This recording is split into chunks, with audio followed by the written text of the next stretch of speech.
guys, my name's Alana. Welcome back to my YouTube channel, Mental Health with Alana. If you're new here, please click the red subscribe button and give me a thumbs up, as it'd really help me out. I also have a business where I sell sensory boxes. If you're interested in buying one, I have a link down below in my link tree for my store.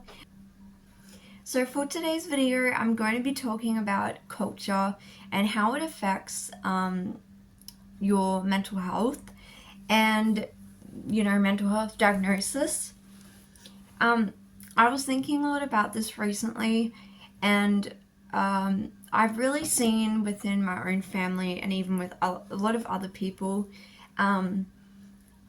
who are different ethnicities, different cultures and stuff, and I've really seen the impact that it has had on mental health, and I think it's something that we don't often think about in relating to mental illness or mental health, but it actually is very important, and it does really play a big role in your mental health and even in your recovery.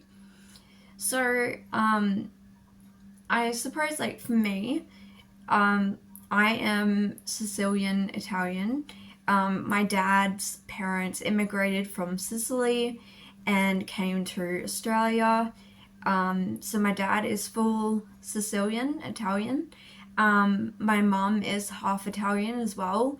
But my dad is the one who really grew up in the very strong Italian culture, obviously, because his parents had migrated and didn't really know any English. They didn't know any English.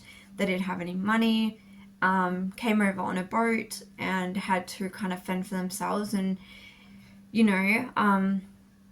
build up their family from scratch, basically. And I think a lot of these things within culture do cause trauma for the next generation and even down the line. And often the way that you were brought up really affects you. And I think out of all my diagnosis, the borderline personality disorder that I have definitely, does come from certain traumas and stuff.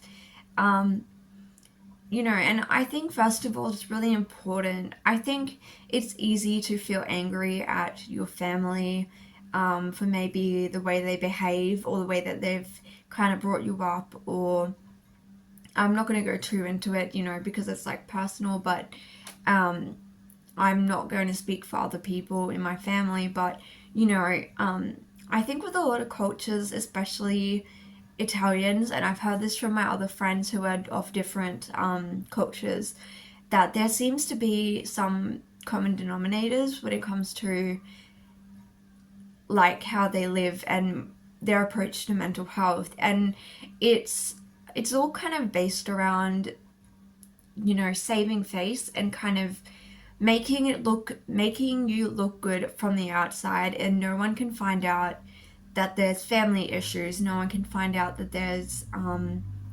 anything wrong with your family, and it's all about presenting this front of we are really strong, we're really tough, we aren't weak. Showing emotion is weak, or having strong reactions to things isn't acceptable. And even within families, the male and female roles are very traditional, and there is an equality in the relationships. Often, a lot of the time, the men are controlling women, the wife, and even sometimes the children who are females. Within Italian culture, often when a mother would have a girl, their family would say to them, "Oh, we're sorry, we hope you have a boy next time." And it's like that valuing of the male gender gets put up on a pedestal, and the females are there to just cook and clean and have babies, and it's just very traditional way of being. And I think, like, the men do all the hard work outside and the females do all the cleaning. not having any sort of understanding whatsoever about mental health. There isn't any talk of it. If there is something wrong, I think a lot of cultures, including my own, kind of just look on that person and go, "Oh yeah, that's just my weird uncle, like he just does that." Like, like they may have like a serious mental illness and behave in odd ways, and instead of the family realizing it could be a mental illness, they kind of just like go, "Oh, that's just them. They're a bit strange. Like, we don't really talk to them anymore." Or they just completely cut the person out of their life because they don't want to look bad and they don't want people to perceive their family. It's all about perception and how your family is perceived by the public and by other people that are outside the family unit. And I think this is really important to think about within your own family, because within families, everyone has their own traditions, they have their own morals, they have their own values, and of what they value most. And I think it is really easy to look at all the bad things that kind of may have come out of your culture, but then there's also a lot of good things that have come from your culture that can actually turn into strengths. For example, with Italian culture, um, the women are extremely strong and are able to deal with so much, and they are independent and they're strong. Italians are very generous with their money, with their time, with hospitality. They're very family orientated. Family is really important to them. It's a very important value, you know. And so, like I said, like there are a lot of good things that can come out of this. But I think if you look back on generations past, there is a lot of trauma and there's a lot of things like, a lot of these generations that are older, like grandparents or great grandparents, they moved countries because where they were living was poor, or it got invaded by another country, or there was a war going on. Um, like, for example, my nonna, my dad's mother, when she was a child and moved to Australia, before that, she said that she heard bombing going on in Sicily, and that was the Second World War, the end of it. And so, um, and even when my dad's dad was born, the World War II was still going on. So, you have to take into consideration that those family members have lived through potentially war. They've seen their country taken over by other countries. Um, they're very poor in those countries often, and there's in some countries there's like caste systems and a lot of poverty, and so they move to places like Australia, America, places like that, England even, to hope for a better life because they want their children to have more opportunities and to be able to have an education and to not be so poor and to be able to have better jobs. And my family went into cane farming. That was their thing, and growing mangoes and picking them and everything. And the women would do that too. The women would be there packing mangoes, lifting heavy boxes, doing all of the stuff that the man would. Um, but often in the culture, the man was still seen as um, it was kind of I suppose more like the male controls the money and tells you what to do and you just follow it, and you don't really get to have a say in that. And I think even though I am third generation Sicilian Italian, I know I don't look like it. My grandparents are from northern Italy, so it's very common to see Italian Sicilians with. I say Italian Sicilian as kind of interchangeably because they're kind of the same, but um, they're actually in northern Italy. If you look at the northern Italy, they often have blue eyes, blonde hair, quite light colored skin. It's not, typically what you would think of when people often think of Sicilian and Italians. They think of like brown eyes, tanned quite dark skin, dark hair, things like that. But like when it comes to my family, everyone, including my grandparents, are pretty pale. You know, my nono actually has blue eyes. None of his kids got the blue eye gene, but he has blue eyes. Um, you know, like they look Sicilian, they look Italian, but you can tell. But you know, they don't fit into that stereotyped thing that the Western world kind of has created of what Italians or Sicilians should look like.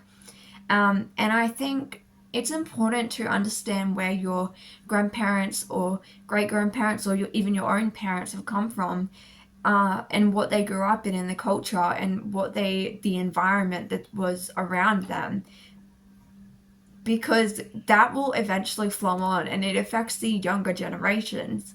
And as you get older, I think you see a lot of things that you start to realize are a part of your culture. And there are things that you see that you may not like. There are things you see that you maybe do value and like. And I think it affects your mental health because the trauma and the possibly like abuse that went on in some people's families, and the, you know, the not having equality with the male and females, whether it be the children or even the parents, and just things like that actually all does flow on into next generations and kind of mold your mindset around what a male and female should look like and what strengths they should have and how you behave.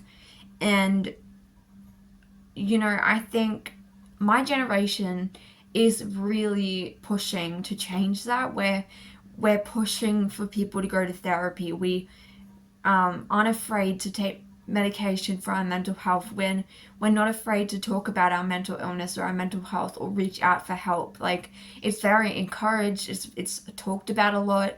We're slowly making a lot of changes in that area, but it can be very difficult when your parents or your grandparents haven't grown up with that type of mindset or environment, and so they don't understand.